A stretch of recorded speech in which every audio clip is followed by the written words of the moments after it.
How do I build a firewall around my furnace water heater? I'm in the planning stage of finishing my basement. I'd like to section off the furnace and water heater, and am assuming that I should fireproof that section of the build. What's the best way to go about it? My guess would be steel studs and concrete board instead of drywall, and a steel door. Question from user Chris Cudmore at Stack Exchange. Answer.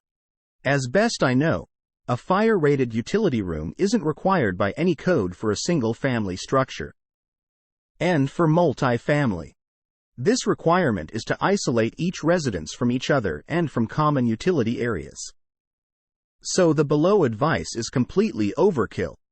For the room itself, you can use fire-rated drywall. This is usually 5/8 thick, and contains fiberglass within the wall to keep it structured during a fire. Use this on all walls and ceiling. Around any protrusions, HVAC vents, water pipes, etc., you can fill the gaps with fire-rated expanding foam e.g. Great stuff. This is usually pink-red in color instead of the normal yellow.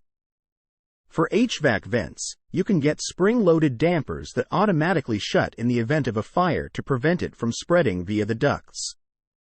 You can get a fire-rated solid door, but to do so, you also need to get an outside air source into this room.